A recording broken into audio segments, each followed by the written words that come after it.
안녕하십니까. 현대투자연구소 송조입니다. 미국 CPI 지수 발표 직후부터 시장은 빠르게 안정을 찾고 있는 모습입니다. 긴축 완화 혹은 이제 그 금리 인상폭 축소에 대한 기대감으로 이제 아무래도 이제 그 성장주 쪽으로 매기가 확산되고 이어지는 그런 분위기인데요. 사실 고금리 최대의 피해주는 성장주 중에서도 단연코 바이오가 아닌가 생각이 됩니다. 최근에는 이제 몇몇 종목 중심으로 매기가 이어지고 있는 그런 모습인데, 자, 오늘 그 바이오 테마에 대해서 분석을 해보도록 하겠습니다. 지난주 말에 사실 그 이번 주 바이오 테마에 대해서 방송을 하겠다고 여러분과 약속을 했는데요. 자, 이 바이오 같은 경우는 여러분들 잘 아시다시피 이제 그 단기간 내, 사실 그 오를 때는 단기간 내 짧은 기간에 굉장히 많은 또 주가가 이제 급등하는 속성이 있고, 또 반대로 이제 주가가 이제 많이 오른 상태에서 고점에서 잘못 물리게 되면 또 사실 치명적인 손실로 이어지기 바랍니다. 그래서 흔히 그 바이오를 이제 양날의 칼이라는 그런 표현을 많이 쓰는데, 지금은 이제 그 고점 대비 워낙 많이 빠진 상태, 바닥권에서 도약하는 그런 초기 국면이기 때문에 위기보다는 아무래도 이제 기회가 많은 그런 어떤 구간이 아닌가 생각됩니다. 오늘 이제 바이오 네 종목에 대해서 한번 점검을 해보도록 하겠고요. 자, 그리고 이제 그 하이브에 대해서도 하이브 오늘 이제 다시 또 14만 원대를 돌파하면서 기대감을 많이 주고 있는데, 하이브에 대해서도 방송 끝부분에 대해서 말씀을 드려보도록 하겠습니다. 보시는 화면은 이제 원달러 환율이죠. 지금 미국 10년 만기 채권도 중요하고 뭐 원자재도 중요하고 다양한 어떤 그 지표들이 있는데, 사실 그 원달러 환율이 지금 시장을 잘 대변하고 있는 그런 모습이 아닌가 생각됩니다. 자, 오늘 같은 경우 환율이 좀 대체적으로 좀 많이 상승하고 있는데, 지금 이제 보도된 바와 같이 러시아에서 지금 이제 뭐 지금 잘못 발사된 게 아니라고 얘기를 하는 것 같은데요. 사실 무근이라고 하는데, 하여튼 그 폴란드 쪽에 이제 미사일이 떨어지면서 이제 나토 쪽이 이제 발끈하면서 또 확정이 되는 것이 아니냐 하면서 장 초반에 이제 많이 흔들렸는데, 이제 사실 무근이라고 하면서 해명이 되면서 시장은 다시 또 안정을 찾고 있는 모습입니다. 자, 원달러 환율 보면 이제 그 최고점이 1000달러당 1444.2원까지 올라왔었죠. 고점 이후에 지금 이제 21선은 물론이고 61선, 우리가 흔히 이제 수급선이라고 하죠. 수급선도 깨지고 경기선, 기준점이라고 볼 수 있는 121선도 이제 장대 음보로 이제 크게 무너지는 모습이죠. 무너진다는 표현이 어쩔 줄 모르겠지만 여하튼간에 이제 그 원화가 이제 강세라고 이제 보는 것이죠. 기본적으로 이제 전에도 제가 이제 방송을 통해서 적정 환율이 얼마냐, 사실 그 환율이라는 것은 이 동태적인 거죠. 계속 움직이는 거죠. 대략적으로 전문가들이 얘기하면 한 1,200원 정도대라고 얘기하겠는데, 뭐 지금 이제 1,200원대를 얘기하기 좀 그렇고요. 여하튼간에 환율이 여기서 다시 반등을 보인다 하더라도 다시 추세를 이제 반전시키면서 다시 원화 약세, 즉 환율이 다시 상승할 가능성은 상당히 희박하지 않을까. 1차적으로 이제 121선이 이제 저항선이 되겠죠. 여하튼간에 지금 이제 원달러 환율과 주식시장과의 상관관계를 보면 여태까지 우리나라 그 증권 역사를 봤을 때는 거의 뭐 90% 이상 사실 우리나라 한국 증시는 원화 강세 속에서 오르고, 반대로 이제 원화 약세, 환율 인상 속에서 주가가 빠졌다, 이렇게 보시면 될 것 같아요. 누차 말씀드리지만 사실 그 외환 시장은 주식 시장이 이제 상위 구조입니다. 상위 구조. 그래서 결과적으로 이제 주식 시장이 외환 시장을 이제 따라간다고 보시면 될 것 같아요. 그래서 여하튼간에 일시적인 반등은 좀 있을 수 있겠으나 대외적인 어떤 그 특별한 불확성이 없는 한은 일단 기본적으로 원화 강세는 뭐 기조적으로 뭐 이어질 가능성이 높지 않을까 생각합니다. 내년도 특히 이제 상반기에 어떤 그 위기론들이 굉장히 많은데요. 하여튼 내년도 상반기까지 모르더라도 일단 기본적으로 연말 정도까지는 원하는 이제 달러 대비 이제 강세 기조를 보이면서, 이게 또 외국인 순매수였던 근거라고 이제 볼 수가 있겠죠. 여하튼 시장 흐름은 크게 나쁘지 않다. 뭐 양호한 흐름이 뭐 이어질 가능성이 높지 않을까. 자, 그런 생각을 해보고요. 지표를 지금 원달러 환율 지표를 봤습니다. 그러니까 여러분 주식을 하시는 분들은 원달러 환율을 항상 보셔야 됩니다. 그래서 환율 추세, 우리가 추세 분석이죠. 추세가 이어지고 있는가, 혹은 추세가 무너졌는가, 이런 변곡점을 이제 우리가 원달러 환율을 통해서 주식 시장을 좀 미리 그나마 좀 얘기해 볼 수 있지 않나 생각됩니다. 자, 또 다른 지표입니다. 이제 LG 에너지 솔루션인데요. 장기 이제 월봉 차트입니다. 뭐 상장된 지가 이제 올해 1월 달에 상장이 됐으니까요. 제가 이제 그런 말씀을 많이 드리죠. 그 시소 원리라고, 한쪽이 오르기 위해서는 한쪽이 빠져줘야 되겠죠. 시소 원리가 그런 거죠. 반도쪽이 오르기 위해서는 반대쪽이 또 빠져주는 것이 원리인데, 지금 물론 이제 LG 에너지 솔루션도 이제 2차 전지 핵심이고 성장주인데 주가가 많이 올랐어요. 4개월 가까이, 한 4개월, 5개월 정도 상승을 보였는데, 만약에 LG 에너지 솔루션이 다시 또 역사를 고점 돌파하면서 상승 랠리가 전개가 된다면 성장주 쪽으로 매기가 이제 끊어진다고 봐야 될 것 같아요. 그러니까 LG 에너지 솔루션이 끝났다는 건 아니고요. 여하튼간에 지금 낙폭과대한 성장주 쪽이 오르기 위해서는 LG 에너지 솔루션이 기술적 조정 형태든지 주가가 상대적으로 못 올라가줘야 되는 거죠. 최근에 분위기 보니까 사실 지금 그 2차 전지 관련주들이 좀 많이 좀 주춤하는 그런 모습인데, 주가가 지금 회사에 문제가 있는 게 아니라 지금 시장의 어떤 구도가 지금 바뀌는 과정에서 시소의 원리에 의해서 바뀌는 과정이다, 이렇게 그 해석하시면 될 것 같아요. 그래서 LG 에너지 솔루션 갖고 있는 분들은 뭐 팔으라는 그런 얘기는 아닌데요. 지금 성장주 갖고 있는 분들은 LG 에너지 솔루션을 비롯한 이제 2차 전지 관련주들, 2차 전지 관련주 다양한 종목이 있죠. 그런데 하여튼 2차 전지 관련주들이 조정을 받는 환경이 성장 쪽에 유리하다, 이런 식으로 우리가 뭐 지켜볼 필요가 있지 않나, 그렇게 지금 접근했으면 좋겠고요. 자, 지금 보시는 종목은 이제 위메이드입니다. 위메이드. 이번에 여러분 아시다시피 이제 그 비트코인 글로벌 3위, 미국에 있는 그 3위라고 죠. FTX가 이제 그 파산 신청을 했다고 그러죠. 그러면서 우리나라에서는 이제 사실 컴투스가 직격탄을 받고, 또 위메이드도 이제 그 관련이 있기 때문에 위메이드도 주가가 상당부 조정을 받았는데, 만약에 이제 그 성장주 논리가 맞다면 지금 이제 그 성장 중에서 가장 데미지가 컸던 이런 그 가상화폐 관련주들이 빠지지 않고 오히려 오른다, 하방 경직을 보이거나 오히려 올라버린다, 그러면 성장주의 어떤 에너지가 굉장히 많다는 것을 의미합니다. 기본적으로 이제 그 그랜빌 이론의 핵심이죠. 주가가 악재에도 불구하고 빠지지 않고 오르면 크게 오르는 것이죠. 그래서 위메이드도 성장주에 관심 있는 분들은 계속해서 집중해 볼 필요가 있지 않나 생각이 됩니다. 오늘 뭐 다행히 대체적으로 이제 강세 기조를 보이고 있는데, 여기서 만약에 한 단계 주가가 오른다면, 야, 그런 엄청난 악재에도 불구하고 주가가 오르는구나, 이렇게 우리가 또 성장주에 대해서 재해석을 해볼 필요가 있다는 것이죠. 만약에 이제 그 위메이드든 그 컴투스든 예전에 그러니까 연초라든가 주가가 한참 하락기에 만약 이런 악재가 터졌다면 주가가 박살이 났을 거예요. 그러나 시장이 이제 저가 매수 기반도 강화되고 워낙 또 낙폭이 큰 상태에서 악재에 대해서 내성이 많이 강화가 된 그런 어떤 그 구간이기 때문에 제가 보다도 위메이드, 컴투스는 사실 좀 많이 훼손이 되는데, 일단 그 적정하게 이제 위메이드 기준으로 본다면 하락보다는 다시 재상승하면서 6만 원을 넘어서 7만 원대에도 7만 원대 혹은 이상도 뭐 진입할 가능성이 높지 않을까. 자, 그런 생각을 해봅니다. 그러니까 우리가 위메이드라든가 컴투스도 좀 잘 봐야 되지 않을까 생각됩니다. 자, 계속해서 이제 그 바이오에 대해서 말씀드리도록 하겠습니다. 지금 이제 보시는 화면은 머니투데이 예전 기사입니다. 반토막 주가 못 올리면 다 망한다. 바이오 비치한 폭탄 공포.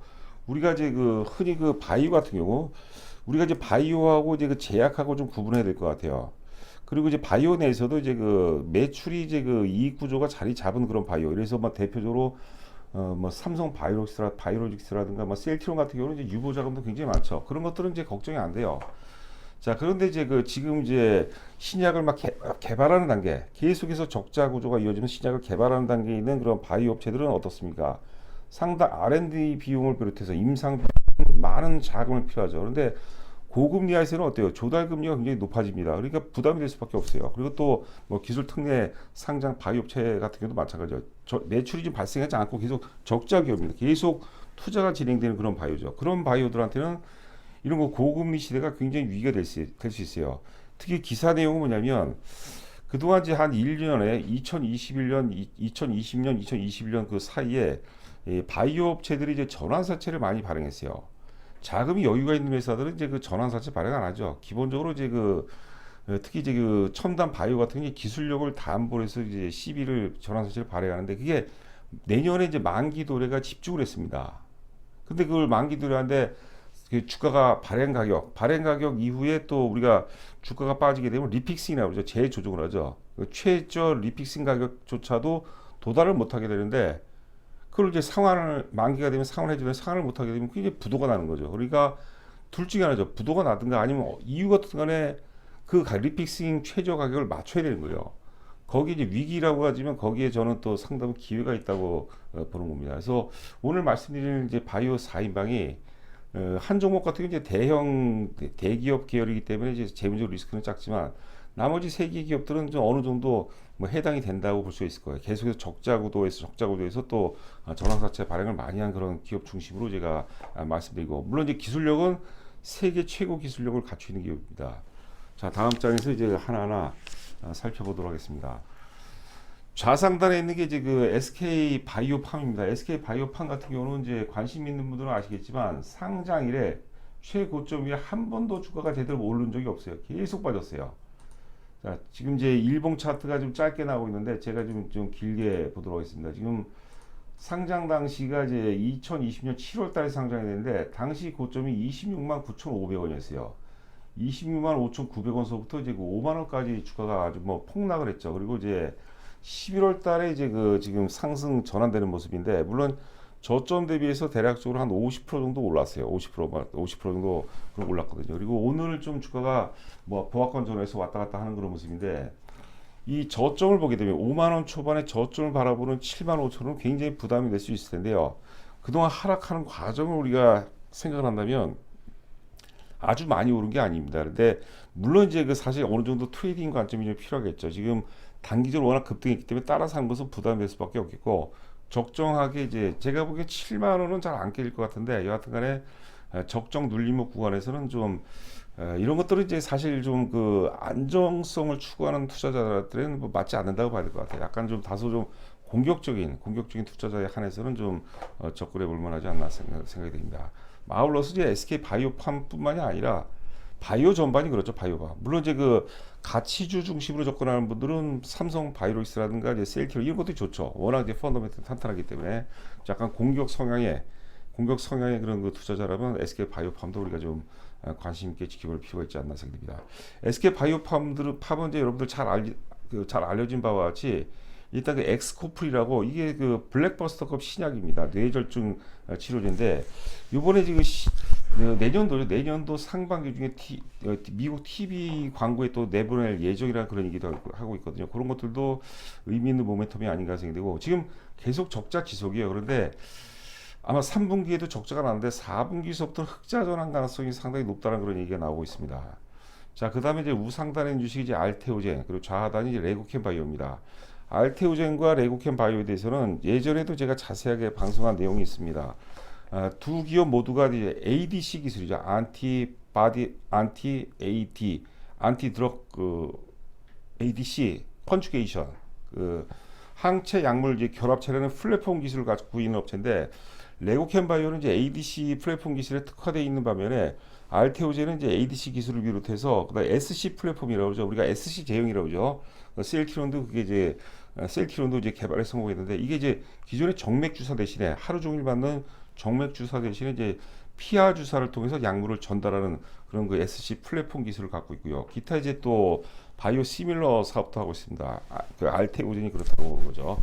자, 두 종목 모두 거의 유사한 흐름이고 알테오젠 같은 것도 최근에 주가가 이제 하락기였죠. 하락기에 특히 이제 9월 말에서 10월 초 같은 경우까지 빠질 때 이제 공매도 어떤 거 이슈가 있었어요. 근데 지금 연말이 다가오기 때문에 공매도 입장에서 사실 공매도부를 롤오버하기도 그렇고 공매도 하는 입장에서는 또 운신의 폭이 많이 줄었습니다. 그 부분도 있을 것 같아요. 그렇다면 이제 우리가 숏 커버링이라고 하죠. 거꾸로 이제 주식을 연말까지 사줘야 한다는 그런 또 그런 알테오젠으로 보면 또 이제 호재성이라고 봐야 될 것 같아요.